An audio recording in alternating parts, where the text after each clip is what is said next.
Chapter 35.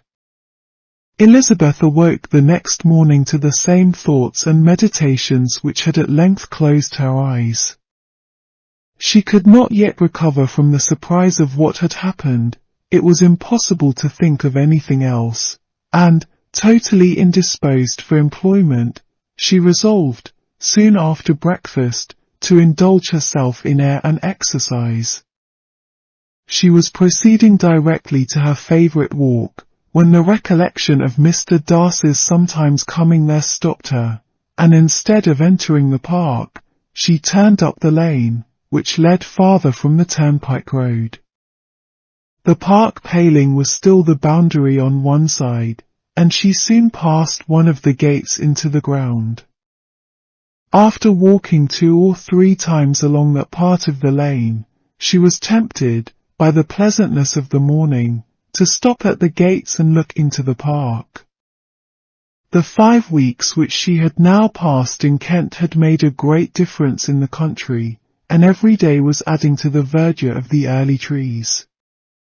She was on the point of continuing her walk, when she caught a glimpse of a gentleman within the sort of grove which edged the park. He was moving that way, and, fearful of its being Mr. Darcy, she was directly retreating. But the person who advanced was now near enough to see her, and stepping forward with eagerness, pronounced her name. She had turned away, but on hearing herself called, though in a voice which proved it to be Mr. Darcy, she moved again towards the gate. He had by that time reached it also, and, holding out a letter, which she instinctively took, said, with a look of haughty composure, "I have been walking in the grove some time in the hope of meeting you. Will you do me the honour of reading that letter?" And then, with a slight bow, turned again into the plantation, and was soon out of sight. With no expectation of pleasure, but with the strongest curiosity, Elizabeth opened the letter, and, to her still increasing wonder, perceived an envelope containing 2 sheets of letter paper, written quite through, in a very close hand. The envelope itself was likewise full. Pursuing her way along the lane, she then began it. It was dated from Rosings, at 8 o'clock in the morning, and was as follows. "Be not alarmed, madam, on receiving this letter, by the apprehension of its containing any repetition of those sentiments or renewal of those offers which were last night so disgusting to you. I write without any intention of paining you, or humbling myself, by dwelling on wishes which, for the happiness of both, cannot be too soon forgotten, and the effort which the formation and the perusal of this letter must occasion, should have been spared, had not my character required it to be written and read. You must, therefore, pardon the freedom with which I demand your attention. Your feelings, I know, will bestow it unwillingly, but I demand it of your justice. 2 offences of a very different nature, and by no means of equal magnitude, you last night laid to my charge. The first mentioned was, that, regardless of the sentiments of either, I had detached Mr. Bingley from your sister, and the other, that I had, in defiance of various claims, in defiance of honour and humanity, ruined the immediate prosperity and blasted the prospects of Mr. Wickham. Wilfully and wantonly to have thrown off the companion of my youth, the acknowledged favourite of my father, a young man who had scarcely any other dependence than on our patronage, and who had been brought up to expect its exertion, would be a depravity, to which the separation of 2 young persons, whose affection could be the growth of only a few weeks, could bear no comparison. But from the severity of that blame which was last night so liberally bestowed, respecting each circumstance, I shall hope to be in the future secured, when the following account of my actions and their motives has been read.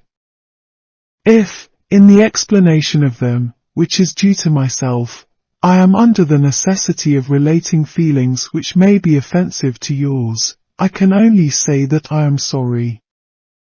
The necessity must be obeyed, and further apology would be absurd. I had not been long in Hertfordshire before I saw, in common with others, that Bingley preferred your elder sister to any other young woman in the country. But it was not till the evening of the dance at Netherfield that I had any apprehension of his feeling a serious attachment. I had often seen him in love before. At that ball, while I had the honour of dancing with you, I was first made acquainted, by Sir William Lucas's accidental information, that Bingley's attentions to your sister had given rise to a general expectation of their marriage. He spoke of it as a certain event, of which the time alone could be undecided. From that moment I observed my friend's behaviour attentively, and I could then perceive that his partiality for Miss Bennet was beyond what I had ever witnessed in him. Your sister I also watched. Her look and manners were open, cheerful, and engaging as ever, but without any symptom of peculiar regard, and I remained convinced from the evening's scrutiny, that though she received his attentions with pleasure, she did not invite them by any participation of sentiment. If you have not been mistaken here, I must have been in error. Your superior knowledge of your sister must make the latter probable. If it be so, if I have been misled by such error to inflict pain on her, your resentment has not been unreasonable. But I shall not scruple to assert, that the serenity of your sister's countenance and air was such as might have given the most acute observer a conviction that, however amiable her temper, her heart was not likely to be easily touched. That I was desirous of believing her indifferent is certain, but I will venture to say that my investigation and decisions are not usually influenced by my hopes or fears. I did not believe her to be indifferent because I wished it. I believed it on impartial conviction, as truly as I wished it in reason. My objections to the marriage were not merely those which I last night acknowledged to have required the utmost force of passion to put aside. In my own case, the want of connection could not be so great an evil to my friend as to me. But there were other causes of repugnance, causes which, though still existing, and existing to an equal degree in both instances, I had myself endeavoured to forget, because they were not immediately before me. These causes must be stated, though briefly. The situation of your mother's family, though objectionable, was nothing in comparison to that total want of propriety so frequently, so almost uniformly betrayed by herself, by your 3 younger sisters, and occasionally even by your father. Pardon me. It pains me to offend you. But amidst your concern for the defects of your nearest relations, and your displeasure at this representation of them, let it give you consolation to consider that, to have conducted yourselves so as to avoid any share of the like censure, is praise no less generally bestowed on you and your elder sister, than it is honourable to the sense and disposition of both. I will only say farther that from what passed that evening, my opinion of all parties was confirmed, and every inducement heightened which could have led me before, to preserve my friend from what I esteemed a most unhappy connection. He left Netherfield for London, on the day following, as you, I am certain, remember, with the design of soon returning. The part which I acted is now to be explained. His sister's uneasiness had been equally excited with my own. Our coincidence of feeling was soon discovered, and, alike sensible that no time was to be lost in detaching their brother, we shortly resolved on joining him directly in London. We accordingly went, and there I readily engaged in the office of pointing out to my friend the certain evils of such a choice. I described, and enforced them earnestly.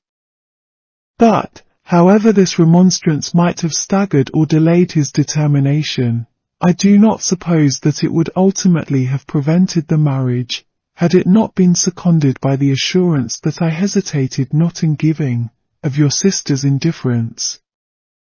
He had before believed her to return his affection with sincere, if not with equal regard. But Bingley has great natural modesty, with a stronger dependence on my judgment than on his own. To convince him, therefore, that he had deceived himself, was no very difficult point. To persuade him against returning into Hertfordshire, when that conviction had been given, was scarcely the work of a moment. I cannot blame myself for having done thus much. There is but one part of my conduct in the whole affair on which I do not reflect with satisfaction. It is that I condescended to adopt the measures of art so far as to conceal from him your sister's being in town. I knew it myself, as it was known to Miss Bingley, but her brother is even yet ignorant of it. That they might have met without ill consequence is perhaps probable, but his regard did not appear to me enough extinguished for him to see her without some danger. Perhaps this concealment, this disguise was beneath me. It is done, however, and it was done for the best. On this subject I have nothing more to say, no other apology to offer. If I have wounded your sister's feelings, it was unknowingly done, and though the motives which governed me may to you very naturally appear insufficient, I have not yet learnt to condemn them. With respect to that other, more weighty accusation, of having injured Mr. Wickham, I can only refute it by laying before you the whole of his connection with my family. Of what he has particularly accused me I am ignorant, but of the truth of what I shall relate, I can summon more than one witness of undoubted veracity.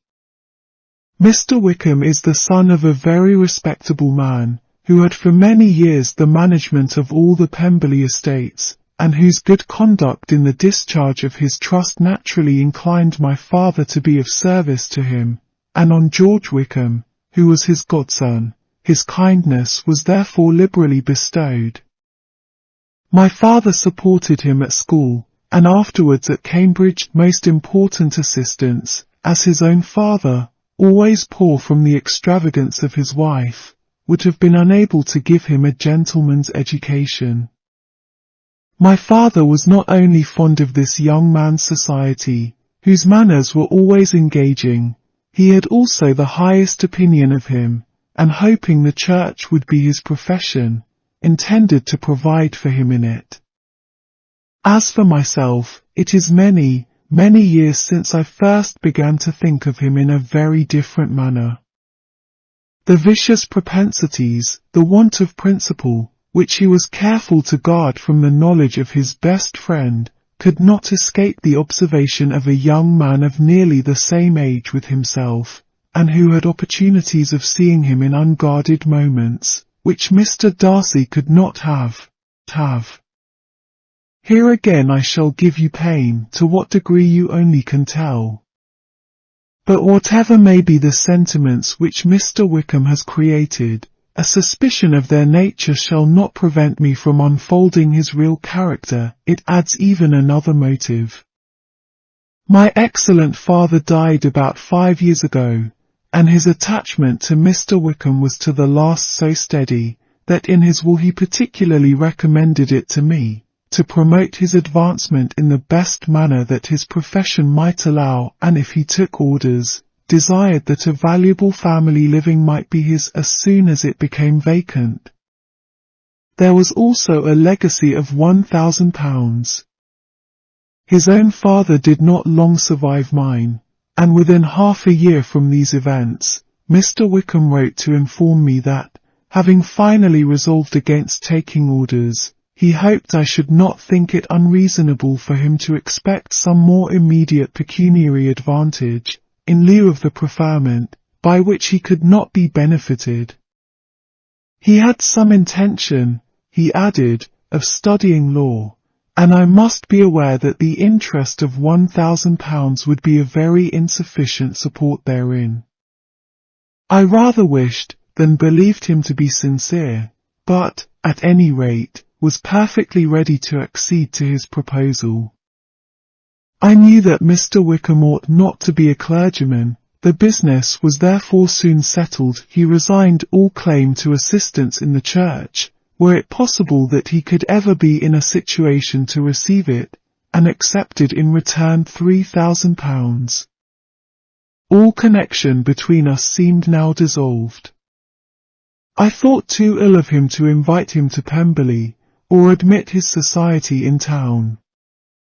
In town I believe he chiefly lived, but his studying the law was a mere pretence, and being now free from all restraint, his life was a life of idleness and dissipation.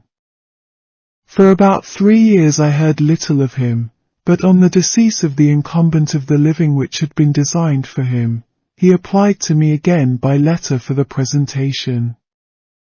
His circumstances, he assured me, and I had no difficulty in believing it, were exceedingly bad.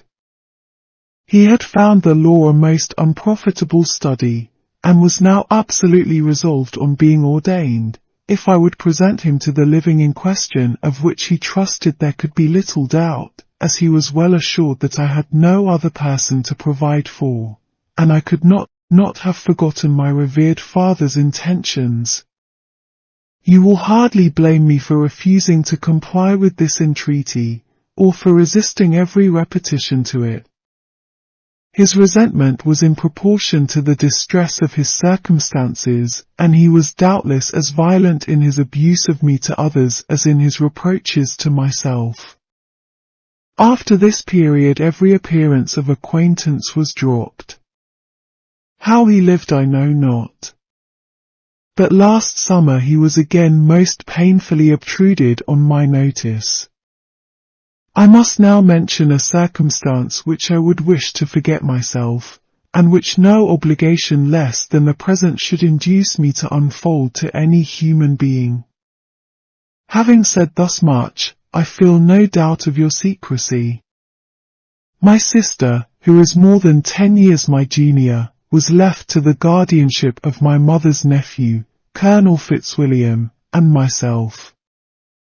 About a year ago, she was taken from school, and an establishment formed for her in London, and last summer she went with the lady who presided over it, to Ramsgate, and thither also went Mr. Wickham, undoubtedly by design, for there proved to have been a prior acquaintance between him and Mrs. Yonge, in whose character we were most unhappily deceived, and by her connivance and aid, he so far recommended himself to Georgiana, whose affectionate heart retained a strong impression of his kindness to her as a child, that she was persuaded to believe herself in love, and to consent to an elopement.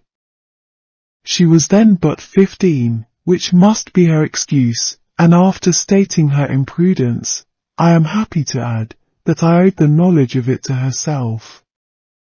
I joined them unexpectedly a day or two before the intended elopement, and then Georgiana, unable to support the idea of grieving and offending a brother whom she almost looked up to as a father, acknowledged the whole to me. You may imagine what I felt and how I acted.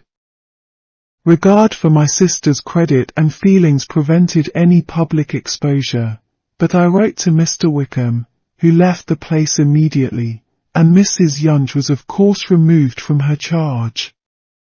Mr. Wickham's chief object was unquestionably my sister's fortune, which is £30,000, but I cannot help supposing that the hope of revenging himself on me was a strong inducement.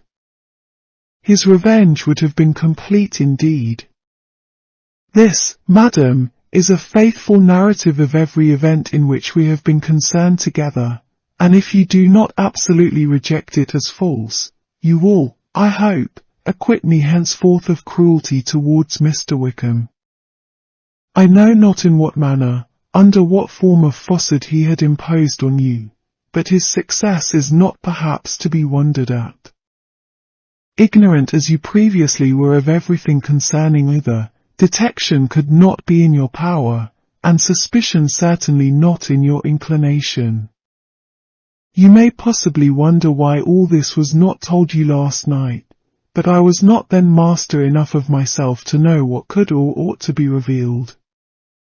For the truth of everything here related, I can appeal more particularly to the testimony of Colonel Fitzwilliam, who, from our near relationship and constant intimacy, and, still more, as one of the executors of my father's will, has been unavoidably acquainted with every particular of these transactions.